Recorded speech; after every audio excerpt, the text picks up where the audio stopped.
नाज़रीन किराम, आपने मुलाहिज़ा फरमाया हव्वा की बेटी, जहां हमने बहनों, बेटियों और माओं का जिक्र किया और दीन हमें क्या कहता है, इस हवाले से गुफ्तगू हुई। और अब वक्त हुआ है हमारे उस सेगमेंट का जिसका आप सबको इंतज़ार रहता है, यानी नौजवान सितारे, जहां हम मुलाकात कराते हैं आपकी उन काबिल नौजवानों से जिन्होंने अपनी ज़िंदगी में कुछ न कुछ ऐसा ज़रूर किया है कि आज हमारे इस ड्राइंग रूम का हिस्सा बनेंगे। आइए चलते हैं नौजवान सितारे।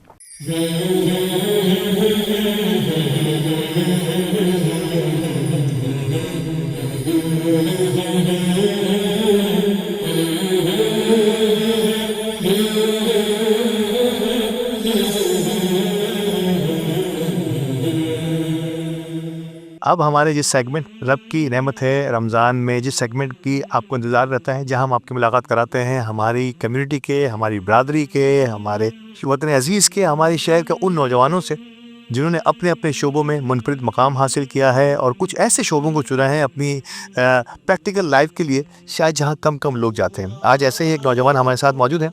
आपने ग्रेजुएशन और मास्टर्स किया है, फ़ॉरेन ग्रेजुएट हैं, और मास्टर्स भी आपने वतन अज़ीज़ से दूर फ़ॉरेन से किया। और डिजिटल इनोवेशन एंड एनालिटिक्स, ये वो शोबा है जिस पे आपने तालीम हासिल की है, आला तालीम हासिल की है। साथ ही साथ आप यंग एंटरप्रेन्योर के तौर पर एक डिजिटल मार्केटिंग कंपनी को भी रन कर रहे हैं। साथ ही साथ खाना पीना रेस्टोरेंट के शोबे से भी वाबस्ता हैं और एक रेस्टोरेंट के ओनर भी हैं। इतनी कम उम्री में इतने ज़्यादा एवेन्यूज़ को अपनी ज़िंदगी के लिए खोलना शायद बहुत कम कम लोगों के हिस्से में आता है। आज ऐसा ही एनर्जेटिक नौजवान हमारे साथ मौजूद है, मोहम्मद अहमद नासिर पटेल। अस्सलाम वालेकुम अहमद। वालेकुम सलाम, कैसे हैं आप? अल्हम्दुलिल्लाह, बहुत शुक्रिया। अहमद, सबसे पहले तो आपका जब मैं तारुफ़ पेश कर रहा था तो बड़ा दिल खुश हो रहा था कि यंगस्टर्स जो हैं आप इस लेवल पर जा रहे हैं कि एक नहीं, दो नहीं, तीन तीन कारवां को एक साथ लिए चल रहे हैं, बल्कि 4 कारवां हो गए। ऑफ द रिकॉर्ड हम बात कर रहे थे कि आपने 1 साल पहले शादी भी कर ली है, तो ये भी एक कारवां ही होता है जो साथ साथ चलता है। आगाज़ करते हैं सर आपके इस unique graduation and masters in digital innovation and analytics में। थोड़ा सा बताइए कि ये डिजिटल इनोवेशन एंड एनालिटिक्स जो है वो थोड़ा सा डिस्क्राइब करें, ताकि हम जैसे कुछ नालायक भी समझ पाएँ और कुछ और नौजवान जो इस शोबे की तरफ जाना चाहें वो कैसे जा सकते हैं, और कैसे शौक़ पैदा हुआ आपको, और कहाँ से आपने ये सब कुछ करने के काबिल हुए। ओके। सबसे पहले तो डिजिटल इनोवेशन, एक समझे ज़माना डिजिटल की तरफ जा रहा है। बिल्कुल। आजकल सारी चीज़ें एआई और इस तरह की चीज़ों में सब मुलव्वस हो रहे हैं। तो जब मेरे पास चॉइस आई कि मैं मास्टर्स किस चीज़ में करूँ, मास्टर्स के लिए option MBA, business and administration, economics and finance, इस तरह के ऑप्शन थे। तो मैंने सोचा कि हम कोई भी चीज़ पढ़ते हैं तो बैकग्राउंड भी मेरा sense bachelors business and management में था, कॉमर्स मैंने ए लेवल्स किया है, तो मैंने सोचा कि कुछ डिफरेंट किया जाए। क्या बात। एंड ज़माना डिजिटल है तो डिजिटल इनोवेशन इस सेंस में है कि है business and management he, but उसमें डिजिटल टच किस तरह से आ रहा है, डिजिटली हम बिजनेस को किस तरह मैनेज कर सकते हैं, क्या बात है। Using digital tools, AI tools and इस तरह की जो भी जदीद टूल्स कहेंगे हम, दौर जदीद के जितने जो इनोवेशंस है, यस, तो उसको हम बिजनेस की इन टर्म्स ऑफ मैनेजमेंट किस तरह यूटिलाइज कर सकते हैं, डिसीजन मेकिंग में किस तरह यूज़ कर सकते हैं। जो एनालिटिक्स का टर्म है इसके अंदर, वो बेसिकली ये है कि डेटा जो हम गैदर करते हैं इन टर्म्स ऑफ नंबर्स हो गए, in terms of sample size हो गया, उसको हम डिसीजन मेकिंग में, उसको किस तरह अपनी स्ट्रैटेजाइज करने में हम किस तरह यूटिलाइज कर सकते हैं। तो ये बेसिकली सारा जो बैकग्राउंड है वो इस चीज़ में है। बहुत मुझे हैरत हो रही है कि इतने आसानी से आपने इतने मुश्किल सब्जेक्ट को मेरे सामने पेश किया कि अब मैं समझ गया कि किसी भी बिज़नेस में आज का डिजिटल दौर है, और इस डिजिटल दौर में नाज़रीन डिजिटल के बगैर शायद एक छोटा सा कारोबार भी नहीं चल सकता। जैसे मैंने कहा कि अहमद ने कई एवेन्यूज़ अपनी ज़िंदगी के खोले हैं, मुख्तलिफ कारोबार शुरू किए हैं, उनमें इस डिजिटल इनोवेशन को जिस अंदाज से वो यूज़ कर रहे होंगे, इस पर तो बात ज़रूर होगी। कैसे इन चीज़ों का मतलब पहले तो बहुत कम चीज़ों का, डिजिटल मार्केटिंग तो एक आम सा शोबा है, कोर्सेज भी हो जाते हैं, लेकिन इसमें ग्रेजुएशन और फिर मास्टर्स भी इसी शोबे में करना, ये एक बड़ा जो चैलेंज होता है किसी भी के लिए। और फिर मुल्क से बाहर जा रहे हैं तो कुछ ऐसी शोबे में भी पढ़ा जाए, कहाँ तक कैसे कैसे ये मैं समझना चाह रहा था कि अहमद को ये कहाँ से कि यार मार्क्स ग्रेजुएशन भी करना है और मास्टर भी करना है तो इसी शोबे में करना है। सर, मैं जब चॉइस कर रहा था ना अपनी डिग्री, तो मैं ही फाइनेंस एंड डिजिटल फिनटेक को मैं बेसिकली टारगेट कर समझ रहा हूँ मैं। तो साथ साथ बिजनेस का भी एलिमेंट रहे और साथ साथ डिजिटल का भी एलिमेंट रहे। तो बस मुझे वैसे ही एक शौक़ है हमेशा से कि मैं कुछ डिफरेंट करूं, डिफरेंट के साथ साथ कुछ नया सीखूं जिसमें लर्निंग ज़्यादा हो। और हर चीज़ में मैं ट्राई करता हूं कि कोई भी चीज़ होती है, आई एम लाइक के what is the reason behind it. तो कुछ डिफरेंट करने का आई वुड से कि यही मेन रीज़न था कि कुछ नई चीज़ हासिल हो। और हम सिर्फ बिज़नेस कर करके बिज़नेस बेसिकली आप कोई भी बिज़नेस रन करते हो तो उससे बिज़नेस सीख जाते हो। बिल्कुल। बट अगर जो डिजिटल ज़माना चल रहा है उसमें आपको थोड़ी सी नॉलेज भी होनी चाहिए। नॉलेज के साथ साथ आप अप्लाई करते हो तो उसमें खुद भी सीख जाते हो। क्रिएटिविटी आप समझते हैं कि इस शोबे में जाने से पहले एक जो है ना क्रिएटिव माइंड होना बहुत ज़रूरी है, या जैसे आपने कहा कि बिज़नेस के साथ साथ कुछ ऐसी क्रिएशन हो जाए, कुछ ऐसी ऑटोमेशन साथ आ जाए, कुछ ऐसी डिजिटलाइजेशन साथ आ जाए, तो आप समझते हैं कि क्रिएटिव माइंड जो है वो इसी किस्म की चीज़ें सोचते हैं? क्रिएटिव माइंड तो होगा, साथ साथ शौक, मैं कहूँगा कि शौक बहुत इंपॉर्टेंट है। अगर बंदा खुद से कोई चीज़ चाहे करना, ना कि कोई इसको फोर्सफुली कोई चीज़ करे, तो वो एक अलग बात होती है। तो मैं कहूँगा कि शौक ज़्यादा इंपॉर्टेंट है कि बंदे की खुद की जुस्तजू होनी चाहिए कुछ लर्न करने की, कुछ नया सीखने की। तो दैट इज़ वेरी इंपॉर्टेंट। ये अहमद में ये उमंग जो है वो बचपन से थी, स्कूल लाइफ से ही मैं समझूं कि अहमद जो है वो कुछ ना कुछ ऐसा नया करने के शौक में या जुनून में, या कुछ ना कुछ ऐसा नया तोड़ फोड़ करता रहता था जिससे कि ये नई कुछ करने की उमंग जो है वो हमेशा और बढ़ती चली गई। बिल्कुल बिल्कुल। असल एक तो हर बंदा अपने फादर को लुकअप करता है। जी। मेरे फादर एक बिजनेसमैन हैं जो कि हमेशा से मैं उनको आइडलाइज करता जा रहा हूँ। और मेरे लिए एक सेट प्लेटफॉर्म था कि वो एक अनाज का काम करते हैं, बिल्कुल। बिजनेसमैन है, और साथ में वो भी लुक आफ्टर कर रहा हूँ। बट हमेशा से था कि मुझे सिर्फ वो चीज़ नहीं करनी, मुझे एक अपनी आइडेंटिटी बनानी है क्या बात कि है। मैं खुद अपने लिए कुछ करूँ। तो यही एक वजह थी कि वो एक सेट प्लेटफॉर्म तो था, तो साथ में एक होता है ना कि अब बंदा पहचाना जाए किसी एक नए काम से, और वो एक साथ में ये ना हो कि एक लेबल हो जाए कि ये एक फैमिली बिजनेस में चलता आ रहा है, कुछ नया कुछ नहीं किया इसने। तो अच्छा, ये एक यहाँ पे एक सवाल मेरे जहन में बनता है कि एक तो फैमिली बिजनेस में बहुत सारे हमारे नौजवान जो है फैमिली बिजनेस को जो है एज एन बिजनेस या इनोवेशन एनालिटिक्स में आपसे एनालिसिस एक्सपर्ट जो है मैं ये पूछूंगा कि एक बिजनेस को एक बाप खड़ा करता है और फिर एक बेटा या बेटे आकर उस पर आकर अपना काम शुरू करते हैं, तो कितना मुश्किल होता है उस, आप क्या समझते हैं, क्या ये मुश्किल काम है? एक तो आसान तैयार बिजनेस मिल गया, या उसको उस लेवल से ऊपर तक ले जाना शायद ये ज़्यादा मुश्किल काम हो जाता है? बिल्कुल ऐसा ही है। ये एक अलग रिस्पॉन्सिबिलिटी होती है। इट डिपेंड्स, यूजुअली आपने केसेस भी सुने होते हैं कि एक जब नई जनरेशन टेक ओवर करती है, या तो वो एम्पायर टूट जाता है या तो एम्पायर नेक्स्ट लेवल हो जाता है। तो वो एक रिस्पॉन्सिबिलिटी तो अपनी जगह होती है, but at the same time एक सारा स्ट्रक्चर बना हुआ होता है, उसको कंटिन्यू करना रिलेटिवली थोड़ा सा ईजी भी रहता है, क्योंकि आप खुद से कोई चीज़ नहीं इसमें कर रहे हो, वो एक सेट प्लेटफॉर्म है, आप बस उसको कंटिन्यू कर रहे हो। तो वो डिफरेंट बात होती है कि एक चीज़ ज़ीरो से ऊपर जाती है, एक चीज़ एक सेट प्लेटफॉर्म से ऊपर जा रही होती है। अच्छा, यहाँ पर अहमद को कोई दिक्कत पेश आई कि अहमद ने कहा कि मैं एक फैमिली बिजनेस में यकीन तौर पर आपका हाथ तो बटाऊंगा, अपने वालिद से आप कहते हैं कि मैं हाथ तो बटाऊंगा, लेकिन मैं अपनी एक आइडेंटिटी बना जो सम टाइम ये स्पेस जो है वो कम कम बच्चों को मिलती है कि ऑलरेडी सेट प्लेटफॉर्म है, आप यहाँ कीजिए, यहाँ से कुछ और बनाइए, फिर देखेंगे, पहले आप इस पर, और फिर जब बंदा वहाँ जाता है तो वहीं का होके रह जाता है, ऐसा ही है।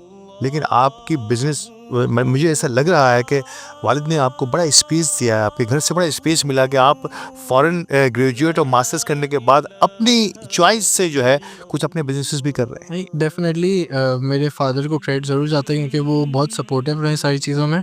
स्पेशली वो अडेप्ट करते हैं, वो यंग जनरेशन की सोच को काफ़ी सपोर्ट करते हैं। ग्रेट। वो हमारा एज गैप तो काफ़ी जनरेशन का गैप कहूँगा, बट वो इस चीज़ को एक्सेप्ट कर चुके हैं कि या तो balance and mix and match balance करके चलना पड़ेगा, क्योंकि ना हम उनके तरीक़ेकार को कंफर्टेबली समझ सकते हैं ना वो, लेकिन वो एक समझें, वो एक बैक स्टेप हो रहे हैं कि मिक्स एंड मैच बैलेंस करके हमने चीज़ों को लेकर ग्रेट ग्रेट, मतलब ये अपॉर्चुनिटी आपको मिली हुई है कि अल्लाह ताला ने आपको इस लेवल पर जो है ये अपॉर्चुनिटी दी है कि आपका वालिद साहब बजाइए कि फ्रंट फुट पे आए, वो थोड़ा सा बैक फुट जाकर आपको समझने की कोशिश करते हैं। एंड ऑनेस्टली आई थिंक ये ज़रूरी है, और यही चीज़ एक हर बच्चा चाहता है, ताकि वो ओपनली सारी चीज़ें जो भी उसके थॉट्स होते हैं उसको अप्लाई कर सकता है।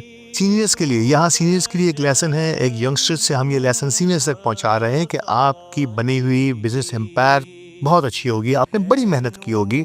आज के दौर जदीद के तकाज़े थोड़े से मुख्तलिफ हैं, नौजवान किसी और अंदाज से सोच सकता है तो उसको सोचने का पूरा मौका दीजिए, अगर मौका मिले तो उसे खिलने का भी पूरा मौका दीजिए। मुझे लगता है कि शायद हमारी जनरेशन में, हमारी इस जनरेशन में पूरी सलाहियत है, ख़ास तौर पर अगर मैं मेमन कम्युनिटी की बात करूँ तो पूरी सलाहियत है कि हम इसको बहुत तेज़ी से आगे ले जा सकते हैं। फाइनली इस आपके इस वेंचर से पहले कि मैं अगले वेंचर्स की तरफ आऊँ, कि अब आप समझते हैं कि जो आपने अब तक फ़ैसले किए अपनी लाइफ के लिए, आपके वालिद मोहतरम का यकीन तौर पे मशवरा रहा होगा, आपकी माँ की दुआएँ आपके साथ रही होंगी, आपकी फैमिली ने हमेशा आपको सपोर्ट किया है। आप समझते हैं कि you are right path? I think as of now या I am on the right path. मेरे इस जर्नी में काफ़ी बैड डिसीजंस भी रहे हैं, लाइक यू मेंशन्ड कि मैंने कुछ वेंचर्स ऑलरेडी स्टार्ट किए हैं अपनी इस यंग एज में। मैंने 2-3 स्टार्टअप स्टार्ट किए हैं, वो गए, इसमें से एक स्टार्टअप ऊपर आके नीचे भी गया है और उसको मैंने लेट गो कर दिया कि ज़रूरी नहीं है कि जिद बना के उसको फॉरवर्ड किया जाए, उसको छोड़ के फिर दूसरे एवेन्यूज ट्राई किए। तो मिस्टेक्स होती हैं, उससे आपने सीखना है क्योंकि that's part of your journey. आप मिस्टेक्स करोगे तो ही आगे बढ़ोगे। अगर आप मिस्टेक्स करके या कोई भी फेलियर आता है उससे डीमोटिवेट होकर छोड़ दोगे तो क्या पता आपके उसके नेक्स्ट स्टेप में सक्सेस लिखी। क्या बात! तो ये चीज़ बंदे को सोचनी चाहिए, failure is always part of success. Failure से ही लर्निंग है और यही आज अहमद ने हमें मैसेज भी दिया है कि फेलियर में लर्निंग है। आप ये ज़िद जो है वो नहीं होनी चाहिए। आपने अगर एक कारोबार शुरू किया, बहुत सारे कारोबार दुनिया में ऐसे होते हैं जो कई मामे उरूज पे पहुंचने के बाद वो डिक्लाइन की तरफ जाते हैं। तो ऐसे अगर आपकी लाइफ में भी है तो इसको ज़िद ना बनाएं, अगले किसी एवेन्यू की तरफ चलें। और हम भी अगले एवेन्यू की तरफ, यानी कि हमारा अगला एवेन्यू यहाँ पर एक ब्रेक है, उस ब्रेक के बाद दोबारा आते हैं और मिलते हैं कि वो कौन से एवेन्यूज थे जिसमें अब सक्सेसफुली वो आगे बढ़ने की कोशिश कर रहे हैं और किस तरह से आगे मज़ीद आगे बढ़ने की जस्तजू है। हमारे साथ रहिएगा।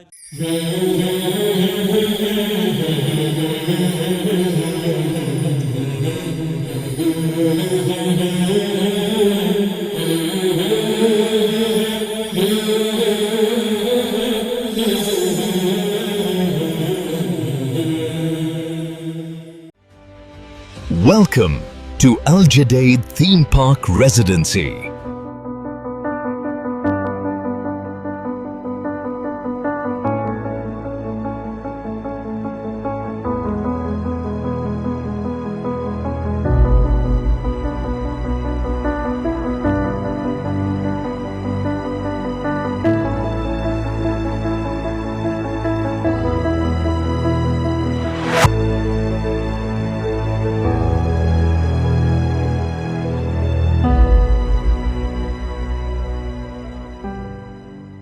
Al Jadid Theme Park Residency.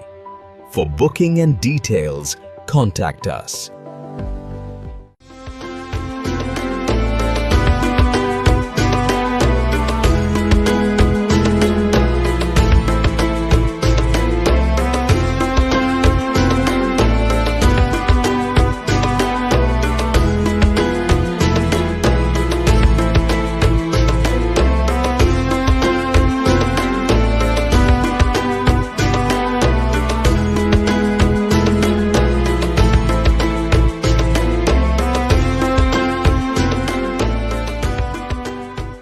The iconic Centric Tower at the prime location of Kalachi Cooperative Housing Society, presenting you an ultra-modern residential project. A world of top-class amenities wait for you at the Centric Tower. For booking and details, call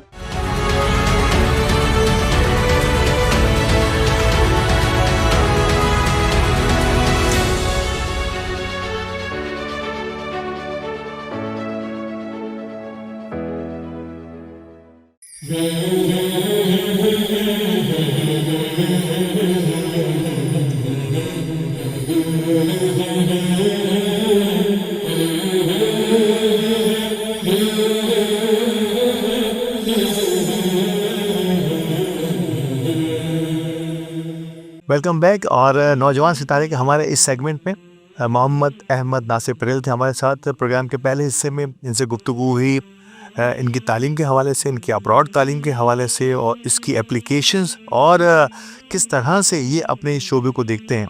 मैंने आपसे कहा था कि मुख्तलिफ ventures भी काम कर रहे हैं, मुख्तलिफ एवेन्यूज़ खोले हैं अपनी ज़िंदगी में इन्होंने। नासिर अहमद, मैंने देखा है कि रेस्टोरेंट एक मुश्किल शोबा है, चल जाए तो कहते हैं कि बहुत है, लेकिन इनिशियली इस पर बड़ी मेहनत की ज़रूरत होती है। और आपने रेस्टोरेंट जैसे, मैं डिजिटल मार्केटिंग में बाद में आऊँगा, पहले मैं रेस्टोरेंट को समझने की कोशिश करूँगा। कैसे शौक़ पैदा हुआ, क्योंकि क्या कमोडिटी और रेस्टोरेंट का कोई इम्तिजाज है यहाँ पर? वैसे कहने को तो बिल्कुल रेलिवेंट है दोनों एक दूसरे से, बट वैसे नहीं है कुछ। ये हम लोग फ्रेंड्स ने ऐसे ही चलते फिरते गुजर रहे थे, एक दोस्त ने ख्याल आया कि यार कोई नूडल की कोई बिजनेस नहीं है, नूडल का कोई रेस्टोरेंट नहीं है। जी हम लोग चलो खोल लेते हैं। क्या बात तो ऐसे ही बोलने में हमने एक फूड ट्रक के साथ स्टार्ट लिया। फूड ट्रक का नूडल वूडल नाम है रेस्टोरेंट का। फूड ट्रक के साथ हमने स्टार्ट किया उसको, एक और रमज़ान में ही लॉन्च किया था। It's been like 4 years now, 4-5 साल हो गए। माशाल्लाह, माशाल्लाह। स्टार्ट लिया था और लाइनें ये एनिवर्सरी, इस रमजान में हम एनिवर्सरी मनाने जा रहे हैं, 5वीं एनिवर्सरी। करे सही है। असल ये क्या है, जो मेरी दोस्त थी वो एक सेलिब्रिटी थी, तो उससे ही बूस्ट मिल गया कि उसके फॉलोअर्स से माशाल्लाह। बहुत अच्छी पब्लिक का रिस्पांस आया और हमने उनको सेटिस्फाई भी किया। लोग लिटरली लाइनों लगा के नूडल्स खाने का वेट करते थे और सहरी तक समझे बस फुर्सत ही नहीं होती थी। एक हाथ में वो कैश संभाली, एक साथ में मैं खुद ऑर्डर लिया है। मतलब ये कि स्टार्ट में ऐसे हाँ वही मैं इसका आगाज स्टेप में मैं खुद मौजूद था। हमने वेटर्स, मैनेजर्स, कैशियर ये सब तो बाद में ऐड किए। पहले महीने तो हर चीज़ हम खुद ही थे। पहले मैं वही सोचना चाह रहा था कि एक रेस्टोरेंट के आगाज़ में बहुत सारी चीज़ें ऐसी होती हैं जो बंदे को खुद अपने हाथों से करनी पड़ती हैं। तो कैसा रहा वो तजुर्बा जब आपके कंपेनियन जो है वो कुछ और काम कर रहे हो, आप कुछ और काम करो, कहीं नूडल बनाने की ज़रूरत भी पड़ी है नहीं? टेस्टिंग के दौरान तो बिल्कुल हमने नूडल्स बनाए दिए हैं, लेकिन ये कि जोक्स अपार्ट हम लोग ये सारी चीज़ों में एक होता है ना, कोई काम छोटा बड़ा नहीं होता, तो ऐसा ही था। हम लोग कैश हैंडल कर रहे हैं, ऑर्डर्स खुद ले रहे हैं, ऑर्डर्स हमें खुद समझाना पड़ता था मेन्यू, बिकॉज हम खुद ओनर्स थे। जी। ओनर्स थे, इट वाज अ प्रिविलेज। तो हम खुद समझा रहे, इसमें कोई शर्म वाली बात नहीं। Great. बहुत अच्छे से वेलकम करते थे, वो समझते थे चीज़ों को, फीडबैक देते थे। तो वो जो फीलिंग है ना, जब आपको ये अच्छा फीडबैक मिल जाए, अच्छा रिव्यू मिल जाए, तो आप बोलते हो सारी मेहनत इज लाइक पेड ऑफ। क्या बात है, क्या बात है। इसके अलावा हमने इसको 1-1.5 साल बाद एक रेस्टोरेंट भी बनाया। ग्रेट। रेस्टोरेंट खुद बनाया। उस रेस्टोरेंट में लिटरली वॉल पेंटिंग्स तक हमने खुद किए, वो शौक की वजह से। समझ रहा हूँ मैं। सारी डिज़ाइनिंग एंड एवरीथिंग, हर चीज़ हमने खुद की। रेस्टोरेंट 1 साल तक सस्टेनेबली चला। देन हमने, हमारे लिए प्रॉफिटेबल ये था कि फूड कार्ट वाज बेटर। फिर हमने फूड कार्ट पे इसको कंटिन्यू रखा है आज तक, फेज 6 में, DHA में। DHA फेज 6 में किस नाम से? Noodle wood. Noodle woodles. ये मैं आज आपको एक और मैं कह रहा हूँ टेस्टिंग का, अगर किसी ने अब तक, वैसे तो खैर अल्हम्दुलिल्लाह बड़ा एक फेमस तरीन नाम है उसका, उस एरिया का, फेज 6 का, लेकिन अगर आपने अब तक वहाँ का विज़िट नहीं किया तो हमारे इस नूडल्स वूडल्स को ज़रूर विज़िट कीजिएगा। और फिर वहाँ से टेस्ट करने के बाद हमारे इस पेज पर आज के इस प्रोग्राम के कमेंट बॉक्स में जाकर हमें बताइएगा कि अहमद की और इनके दोस्तों की ये कोशिश आपको कैसी लगी है, हमें ज़रूर बताइएगा। अहमद, इस शोबे के बाद एक डिजिटल मार्केटिंग है, मैं समझता हूँ ये वो आपकी पढ़ाई थी जिससे कनेक्ट हो रहा था आपका ये शोबा डिजिटल मार्केटिंग का। नो डाउट ये डिजिटल मार्केटिंग का दौर है। खुद हम जिस डिजिटल मीडिया पर मौजूद हैं, दी मेमन TV HD पर, यहाँ भी डिजिटल के बिना कुछ नहीं है। कैसे आगाज़ किया, कहाँ तक पहुँचे हैं और कहाँ तक जाना है? डिजिटल इनोवेशन, जैसे आपने मेरी डिग्री का नाम लिया, वो एक डिजिटली मैनेज किस तरह किया जाता है बिज़नेस को, उसमें एक सब पार्ट ये है कि डिजिटल मार्केटिंग, वो भी मैंने वहीं से देखा। और दूसरा मैंने आपको बताया कि मेरे मल्टीपल बिजनेसेस जो थे, उसमें जो मार्केटिंग वगैरह होती थी, मैं पर्सनली खुद हैंडल करता था बाय इंटरेस्ट। ग्रेट। साथ में मैंने एम्प्लॉयज़ रखे हुए थे, बट मैं खुद ही इन्वॉल्व रहता था बहुत ज़्यादा। तो इस तरह मुझे मार्केटिंग का एक आइडिया तो था। ये भी पता लग गया कि मार्केटिंग में आई एम गुड एट। तो मैंने फिर लंदन में ही मास्टर्स करा था ड्यूरिंग द स्टडीज़। मैंने एक एज अ बैकअप प्लान, मैंने बोला जॉब वगैरह तो देखेंगे बाद में, बट फॉर नाउ मैं एक कंपनी लाइक रजिस्टर कर देता हूँ यूके में ही। एंड मैं यूके में ही लोगों को टारगेट करता हूँ अपने एक्सपीरियंस बता के कि मेरा प्रीवियसली क्या एक्सपीरियंस रहा है इन टर्म्स ऑफ मार्केटिंग, मैं किस तरह उनके बिज़नेस को हेल्प कर सकता हूँ। और यही सोच से मैंने सिर्फ कंपनी रजिस्टर की। इन द फ्यू वीक्स मैंने लोगों को अप्रोच भी करना शुरू किया। 1 क्लाइंट आया, 1 क्लाइंट के बाद वो एक फीलिंग होती है ना, हाँ, इट्स डूएबल। क्या बात है। पहला क्लाइंट जब आया तो फिर आप बोलते हो यस इट्स डूएबल। तो बस वहीं से एक जर्नी समझे स्टार्ट हुई है। पहले सिर्फ रिमोटली काम चल रहा था, फिर जब मैं वापस पाकिस्तान आया, मेरी लास्ट ईयर शादी हुई, तो अब मैंने इसको एक प्रॉपर काम बना लिया है। एक अलग से ऑफिस यहाँ कराची में ही खोला हुआ है, और अभी यहीं से बैठ के कराची के भी बिजनेसेस को हैंडल कर रहा हूँ, यूके के भी बिजनेसेस को हैंडल कर रहा हूँ, यूएस के भी बिजनेसेस को हैंडल कर रहा हूँ। क्या बात है। और कराची में अच्छे रिनोन्ड कॉफ़ी शॉप्स को हैंडल कर रहा हूँ, स्कूल्स को हैंडल कर रहा हूँ, and different niches, e commerce businesses, इन सारी चीज़ों को, उनकी सेल्स बूस्ट करने में, उनके बिजनेस को डिजिटली विजिबल किस तरह करना है, उस चीज़ में I think I am a good part. Great. तो इट मीन्स कि ये इस शोबे में आपको वो कमांड अब हासिल होती जा रही है अल्हम्दुलिल्लाह के लोग जो है वो आपके साथ जुड़ते चले जा रहे हैं। इसमें बेस्ट पार्ट ये है कि इसमें जो लोगों से इंटरेक्शन है और एक लॉयल्टी क्रिएट करने का होता है कि वो बंदा खुद दिखता है कि I am directly talking to the owner. Great. वो किसी से like I am the salesman for my company as of now. मैं खुद ही इंटरेक्ट करता हूँ, खुद ही आइडियाज़ देता हूँ और वो एक फेस बनना अपनी कंपनी के लिए वो मैं इंजॉय कर रहा हूँ। तो I think I am at the right path कि मैं अपने बिजनेस को एंजॉय कर रहा हूँ। ग्रेट। और इट मीन्स के कहते हैं ना कि आपका पैशन अगर आपको प्रोफेशन बन जाए तो उसमें फिर काम करने का अहमद मज़ा ही कुछ और होता है। इसमें तो कोई शक की बात नहीं है। इससे पहले कि मैं सीपी के कम्युनिटी पुलिसिंग पर आऊँ, पेंटिंग आपने कहा जिक्र किया कि आपने अपने इंटीरियर की डिज़ाइनिंग जो है वो अपने ही शौक़ से की। तो कितने शौक़ हैं एक अकेले अहमद के पास जो है, यानी कि अब मैं समझता हूँ कि अब आप इस पे भी मैं आऊँगा ज़रूर कि शादी के बाद ये बहुत सारे शौक़ जो है वो एक तरफ हो जाते हैं। तो वो अगर जारी हैं तो यकीन तौर पे इसमें लाइफ पार्टनर का बहुत बड़ा हाथ होगा। लेकिन पहले मैं बात करूं कि ये शौक़ भी आपको ड्राइंग और इंटीरियर्स और पेंटिंग्स इस किस्म का शौक़ रहा आपको कभी? देखिए पेंटिंग का तो नहीं रहा बट जैसा मैंने आपको पहले भी बताया मुझे सीखने का बहुत शौक़ है। तो आप माने ना माने मैं इंटीरियर डिज़ाइनिंग का डिप्लोमा करने का सोच लिया था। क्या बात है। नहीं क्योंकि मैंने अपनी छत की रेनोवेशन भी खुद से की थी, वो इतनी अच्छी टर्न आउट हुई कि मैंने सोचा यार ये भी एक अच्छी चीज़ है, इसमें डिप्लोमा कर लिया जाए। तो मैंने डिप्लोमा किया नहीं बट फिटनेस एंड ट्रेनिंग में भी मेरा बहुत शौक़ रहा है काफ़ी सालों से। अब मैं थोड़ा सा ऑन एंड ऑफ हो गया हूँ बट मैंने फिटनेस एंड ट्रेनिंग में भी डिप्लोमा किया हुआ है। क्या बात है।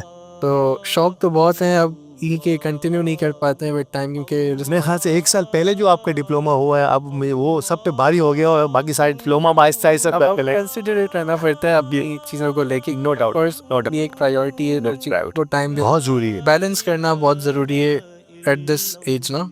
अच्छा एक सवाल मेरे जहन में आया कि आपने जब अपने रेस्टोरेंट को इंटीरियरी खुद ही दोस्तों के साथ मिलकर डिज़ाइन किया, आप तमाम पार्टनर से मिलके, अब कोई अंदर आके आपसे पूछे यार क्या कमाल चीज़ बनाई है, किसने की है यार ये, और मतलब ये जो सवाल होता है इस पर कितनी जो बंदे को खुशी होती है। ये होता है ना कि आपने जो मेहनत की वो वसूल हुई है। हाँ, ये इससे बेहतर ये होता है जब आपके खाने की कोई तारीफ करते हैं तो क्या बात है यार ये कहाँ किसका कौन ओनर है इसका, वो एक अलग ही। अभी सीपी के कम्युनिटी पुलिसिंग कराची में आप यूथ जो है वो कमेटी के मेंबर हैं और ये शौक़ तो एक वाले आपके वालिद मोहतरम अल्हम्दुलिल्लाह जो है वो सीपी के में बड़ा एक्टिव रोल प्ले कर रहे हैं। आपको ये शौक़ किस तरह से पैदा हुआ कि आप कम्युनिटी में को भी कुछ सर्व करना चाहिए, बाकी तमाम चीज़ें काम तो चलता रहेगा, पैसा भी कमाते रहेंगे, लेकिन शायद कम्युनिटी को अगर कुछ पे भी ना किया तो शायद ये अधूरी बात रह जाती है लाइफ के। बिल्कुल सही बात है। इसमें भी बाय नेचर मेरा बड़ा दिल होता है कि मैं कुछ किसी पाकिस्तान के लिए कुछ करूँ, लाइक कराची के लिए कुछ करूँ। बट ऑफ कोर्स हम उस पोजीशन लेवल पे नहीं भी जा सकते, तो एटलीस्ट मैं तो ये समझता हूँ कि अगर आप रोड पे कचरा भी नहीं फेंक रहे हो तो दैट इज़ ऑल्सो हाँ ग्रेट, के लिए भी खिदमत है, अच्छी खिदमत है। और मैं ये चीज़ को इनकरेज करता हूँ और मुझे बहुत बुरा लगता है कोई कचरा भी फेंके, कोई एक अच्छी गाड़ी में जा रहा हो और कचरा बाहर फेंक रहा हो तो वो भी मुझे अच्छा नहीं लगता। तो ये कम्युनिटी पुलिसिंग कराची एक इदारा है, थोड़ा सेफ सिटी की तरफ है जी के। I think at the same time कोई रोल इसमें अच्छा ही है कि कुछ भी किया जाए लाइक कराची के लिए for the safety of Karachi. तो मेरी ख्वाहिश थी, ये तो मुझे एक प्लेटफॉर्म मिल गया मेरे फादर के थ्रू, उन्होंने मुझे बताया तो मैं बोला I would love to join. ये किसी भी तरह कुछ भी किया जाए for the betterment of the people in Karachi, तो ये तो मेरा हमेशा का गोल था। और मैं बताऊं मैंने इसके लिए CSS तक करने का सोचा था बट मैं उससे भी रह गया बिकॉज ऑफ कोर्स मैं उस चीज़ में लग जाता तो मेरी बाकी ड्रीम्स रह जाते। मैं एक बात अब अगले सवाल से पहले, क्योंकि CSS की बात हो रही है तो CSS का भी 2 दिन पहले ही मैंने एक सेमिनार अटेंड किया है। मेमन प्रोफेशनल फोरम जो है आप तमाम मेमन कम्युनिटी के लिए ख़ास तौर पे CSS के लिए खुसूसी क्लासेस शुरू कर रहा है। अल्हम्दुलिल्लाह नौजवानों की बहुत बड़ी तादाद, all Pakistan Memon federation, world Memon organisation और मेमन एजुकेशन मॉनिटरी फंड, ये 5 फाउंडेशन, ये 3-4 इदारे मिलकर मेमन प्रोफेशनल फोरम के साथ ये काम कर रहे हैं। तो वो तमाम लोग जो CSS में इंटरेस्ट रखते हैं, मेरा ख्याल है कि मेरी इस जो है वो नोटिस या इस ऐलान के बाद हो सकता है कि एक शौक फिर पैदा हो जाए हमारे अहमद के अंदर कि CSS को भी कहीं ना कहीं जो है, क्योंकि 1 साल की इंटरमीडिएट के बाद 1 साल की पढ़ाई नो डाउट बड़ी मुश्किल होगी, इसमें कोई शक की बात नहीं है। लेकिन अगर आप में से कोई CSS के शौकीन या CSS का शौक़ रखते हैं कि वतन को सोसाइटी को कुछ देना चाहें अपनी तरफ से, तो ज़रूर वो CSS के इस पार्ट का हिस्सा बने, जो कि अब मेमन प्रोफेशनल फोरम ने इसका आगाज़ कर दिया है। Last but not list, community के यंगस्टर्स को कैसा देखता है अहमद, जिसका तजुर्बा अब्रॉड एजुकेशन का भी रहा, जिसने ज़िंदगी गुजारी, जिसने अब वहाँ पे अब बिज़नेस का भी ठाना है, बिज़नेस भी कर रहे हैं, यहाँ भी मुख्तलिफ एवेन्यूज़ आपने खोले हुए हैं बिज़नेस के। एज एन मेमन कम्युनिटी आप कैसे देखते हैं कम्युनिटी के नौजवानों को, कहाँ हम लैग कर रहे हैं या कहाँ हम बहुत अच्छे जा रहे हैं? आई थिंक पहले हम एप्रिसिएशन पे बात करते हैं। सबसे प्लस पॉइंट जो आजकल के नौजवानों का है, देयर एजुकेटेड, अवेयरनेस है उनमें, बिल्कुल। तो सोशल मीडिया एक्टिव है, इस ये कि अवेयर है अबाउट द सिचुएशन करेक्ट, समझ रहा हूँ। बट जो बुरा पार्ट है वो पार्टिसिपेट नहीं करते कम्युनिटी की चीज़ों में एक्टिवली, और थोड़ा सा हेजिटेंट रहते हैं। मतलब एक होता है कि पुराने ज़माने का कल्चर है, थोड़े से मॉडर्नाइजेशन को इन्होंने नाम दे दिया इस चीज़ का कि अब ये चीज़ हमें सूट नहीं करती। जैसे मैं समझता हूँ अगर किसी और को यहाँ बुलाया भी जाए तो हेजिटेंट होंगे कि क्यों आना है, क्या करना है, समझ रहा हूँ। मतलब पार्टिसिपेट नहीं करते हैं। तो आई थिंक इनको इस चीज़ में अपने फादर्स को देखना चाहिए, क्योंकि आई वुड से कि हमारे जो फादर्स की जनरेशन थी वो इस चीज़ में काफ़ी एक्टिव रहते हैं, और उनको फॉलो करना चाहिए, ना कि अब बस ये कि आप लोगों ने अपनी एक लाइन चॉइस कर ली है और इस चीज़ से बिल्कुल दूर हो गए। तो जड़ों के साथ जो है वो कनेक्ट रहना है आपने। अगर कम्युनिटी के साथ कनेक्ट रहेंगे, जड़ों के साथ मजबूती के साथ कनेक्ट रहेंगे, तो एक मजबूत और तनावर दरख्त बनने की आप में सलाहियत पूरी मौजूद रहेगी। फाइनली एक और चीज़, at least for the sake of continuing the legacy, अपनी फैमिली की एक लेगेसी को कंटिन्यू करने की सेक के लिए आपको ये चीज़ में थोड़ा पार्टिसिपेट करते रहना चाहिए। वक्त तो देना होगा, मैंने कहा ना कि वक्त तो देना होगा। अगर कम्युनिटी में मेमन कम्युनिटी के एक किसी भी शोबे से या किसी भी जमात से आपका ताल्लुक हो, कुछ ना कुछ वक्त ज़रूर निकालिएगा। फाइनली कैसा लगा आपको दी मेमन TV HD की खुसूसी ट्रांसमिशन में? आप हमारी पहली ही रमज़ान के मेहमान हैं। आपका ये एक्सपीरियंस और हमारी ये शानदार स्टूडियो, हमारे अली गोडल साहब CEO की ये काफ़ी सी कोशिशें कैसे लग रही हैं? नहीं, मुझे बहुत अच्छा लगा, और मैं तो फर्स्ट टाइम इस किसी भी सेगमेंट पर आया हूँ मेमन TV के, and I would love to come again. और मुझे बहुत अच्छा लगा, मुझे आज पता लगा कि काफ़ी सालों से ये चलता आ रहा है, एंड ये अच्छा इनिशिएटिव है। और रमज़ान में वैसे ही बंदा दूसरी चीज़ें, फालतू चीज़ें देखना अवॉइड ही करता, I think it's a good alternative कि बंदे को इस तरह की चीज़ें देखने का मौका मिल जाता है, जिसमें नॉलेज में भी इजाफा होता है और थोड़ी बहुत एंटरटेनमेंट भी चलती रहती है, आई थिंक। और अली गोडल साहब से भी मेरा अच्छा ही रिलेशनशिप रहा है, रिसेंटली मेरी इनसे मुलाकात हुई है, और आई वुड से मेरी सिमिलर फील्ड के हैं, तो मेरे लिए तो एक अच्छा बेनिफिट है उनसे, अच्छा रिलेशनशिप है। बिल्कुल हम चाहेंगे कि डिजिटल मीडिया और हमारा मीडिया जो है वो मिलके हम कुछ कम्युनिटी के लिए कुछ ना कुछ करने की कोशिश करें। नाज़रीन कराम, हमारे इस सेगमेंट का वक्त अब हो रहा है ख़त्म, और हमें अहमद से अब इजाज़त लेनी होगी। आप सब भी हमारे साथ रहिएगा, और इंशाल्लाह बहुत जल्द हम कोशिश करेंगे कि हमारे इस ट्रांसमिशन को और आगे बढ़ाएंगे। और अगले सेगमेंट पर जाने से पहले अब मैं आपसे इजाज़त चाहूँगा। अहमद, बहुत बहुत शुक्रिया हमारे साथ रहने के लिए। Thank you for having me. Thank you so much, और बहुत शुक्रिया। चलते हैं अगले सेगमेंट की तरफ।